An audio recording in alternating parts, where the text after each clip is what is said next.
Hi, Movie Aircap here today. I'm going to explain a sci-fi drama movie called Love. Spoilers ahead, watch out and take care.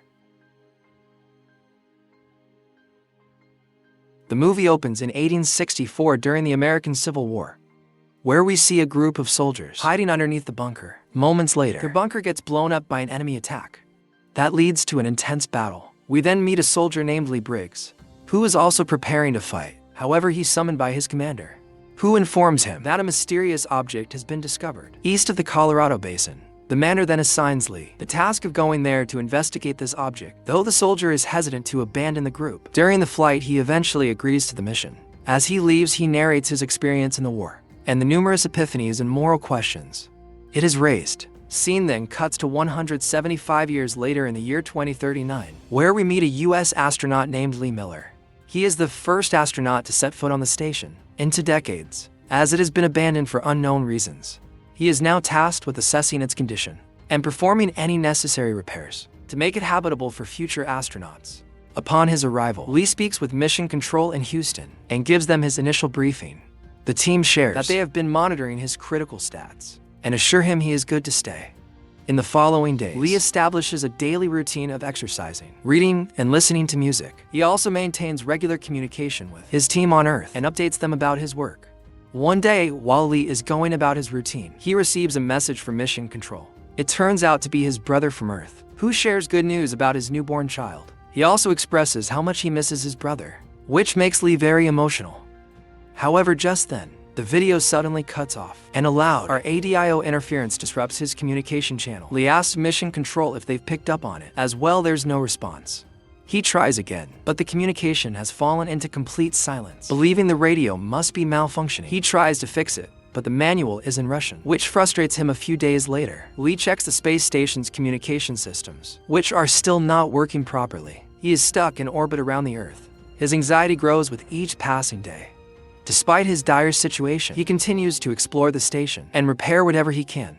One day, Lee finally receives a single, recorded message from someone at Mission Control. The man on the other end seems worried and informs Lee that something terrible has happened on Earth. He reveals that they no longer have the resources to communicate with him in real time, and there is no one available to bring him back. Upon hearing this, Lee begins to panic and worries about his family. He tries to find out more about what's going on, but receives no response. Enraged, he warns Mission Control that if they're conducting some kind of stress or isolation test, they better stop. He questions what is really happening and pleads for an answer, but unfortunately, there's no reply in the end. Lee realizes that he might be stuck here for an indefinite amount of time.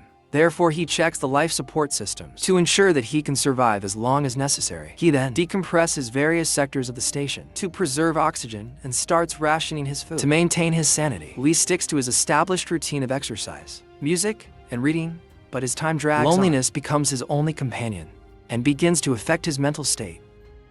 In the following days, Lee feels increasingly trapped and anxious.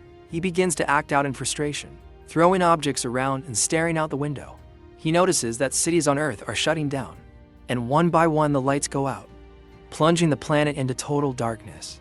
Lee then stumbles upon photographs of astronauts who lived on the space station before him, starved for any form of human connection. He begins talking to the images. One particular photo of an attractive woman catches his attention, and he begins speaking to her as if she was there with him. "May I feed you some space powder?" and Achum later. While Lee is dreaming about the woman, he is abruptly awakened by smoke filling the space station. In a moment of panic, he rushes to his breathing apparatus and quickly identifies the issue, causing the smoke buildup. Lee opens a valve to vent the smoke from the station, and the pressure swiftly draws it out. Everything soon returns to normal, but this incident serves as a harsh reminder that he is alone in the midst of a crisis, and time is running out. Next, Lee sits in front of the picture of the female astronaut, losing himself in fantasies about ideal dates. Imagines taking her to an Italian restaurant and then watching a sunset on the beach, feeling a sea breeze on his face. But as the days pass and hours stretch into an eternity, loneliness and despair assume him. He realizes he's going to die anyway and begins doing things that are prohibited on the space station. Lee takes off all his clothes and sits on a chair, spinning around in circles. What a badass! He even takes a shower in the spaceship, causing a lot of water to spill out, not caring that it might damage the machines. He repeatedly listens to his brother's only recorded message and does anything that will help him pass the time. One day, as Lee tries to play his brother's message again, his computer breaks down due to power issues. This minor setback leaves him really frustrated and angry. As time passes and the power issues worsen, he moves to an unpressurized module of the space station to attempt repairs. After this, Lee begins to hallucinate, seeing the female astronauts from the photographs surrounding him talking, laughing, and flirting with him. Though he realizes that these are just illusions, continues to entertain them because his mind stopped functioning rationally. Some time ago, a few days later, as Lee navigates through a pressurized section of the space station to repair the power module, he discovers a book wrapped in an ancient-looking cover. He returns to the main part of the space station and opens the book, which is dated 1864. It turns out to be the journal of a man named Captain Lee Briggs, whom we saw at the beginning of the movie. Lee begins to read and is fascinated by Briggs's account of the Civil War, which happened long ago at one moment. He also hallucinates a female voice, asking him what his favorite season is. When Lee tries to answer, he mumbles for a while, and then responds that he has forgotten. The woman replies in a melancholy tone that there are no seasons anymore, but only time which keeps passing by. As he reads in the book, Lee learns that Briggs had mentioned that, despite his best efforts in the Civil War, he was losing in every possible way. Lee resonates with the soldier's experience, and each word reminds him of the uncertainty he is feeling. With nothing else to do, he begins to copy the diary's drawings onto the walls of the space station, imagining what the scenes of the Civil War must have been like. He then gets bored and begins playing cards with himself. When he loses, he walks away in anger, muttering that he is a sore loser.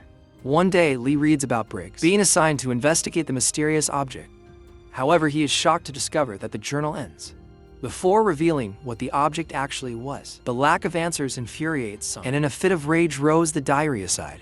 Bored and restless, he then begins hallucinating and talking to the woman again. She asks him if it bothers him that she's not real. However, Lee falls silent and doesn't respond. They then discuss the possibility of abandoning the station, but he suggests that if he leaves, the rescue mission will find no one, which would be a terrible loss. The scene then cuts to the year 2045, where we see that Lee is still on the space station.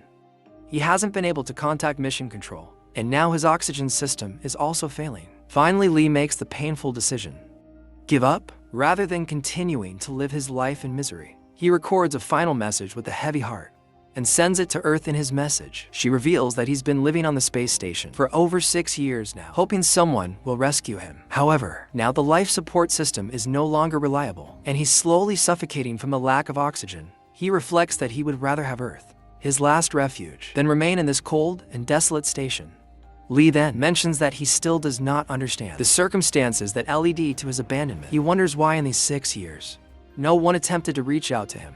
So, with a deep sense of desolation, he has now decided to abandon his post. After this, Lee puts on a spacesuit and decides to take a walk to end his life. But as he prepares to unhook the harness that connects him to the station, he suddenly feels a surge of doubt.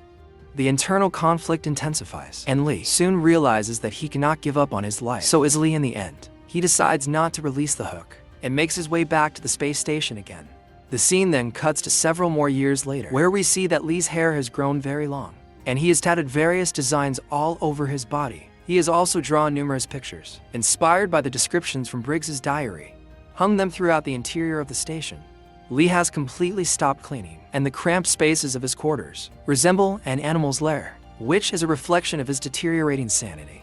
He constantly fantasizes, talks to himself, and experiences hallucinations.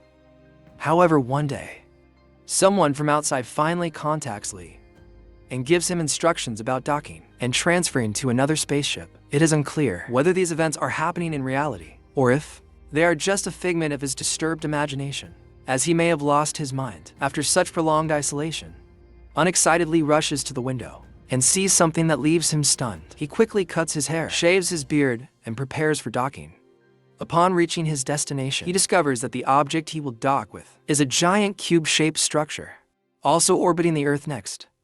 Lee enters this structure, which looks like a man-made building, complete with corridors and doors. As he walks through, he explores several strange rooms, including one with a picture of a rocket taking off from Earth, another containing a typewriter on a table, and an auditorium. Finally, he arrives at a room that appears to house the structure's main server. In front of the server, a small, old television plays an interview that Lee gave Before leaving Earth for the space station, Lee presses a button and the room lights up. He then discovers a mainframe with a book titled, "A Love Story is Told by You." Inside this book, he finds pictures of Captain Lee Briggs. With his discovery, a gigantic cube-like alien object may have contributed to the advancement of human society. Lee then examines the book's list of references and is shocked to find his own name listed alongside a code used. Lee enters the code number for himself and types it into the computer prompt. The very next second, he finds himself in an ordinary hotel room, dressed in a suit, with his spaceship folded on the bed beside him. A computer voice then begins to speak to him, informing him that this projection is the only way they could contact him, express relief at having him here, but reveal that he is the last human. Everything related to the human civilization disappeared a while ago. The voice empathizes with Lee, saying they understand his loneliness, as connection is the most valuable thing a living being can have. It explains that this is why they have been listening to humans for a long time. It also reveals that this cube-like structure is like a scrapbook which contains memories from humanity's brief existence. Finally, the voice mentions that they are looking forward to meeting him. In the final scene, Lee accepts the offer and opens the door to his hotel room. He is then transported into a pitch-black space, for a projection of the entire universe unfolds before him. As he gazes at its vastness and beauty, he appears to find comfort and happiness in the sight. The movie then concludes with the computer voice stating that tonight has been a remarkable experiment in human connection that will be remembered by many. Roll out. Thank you for watching.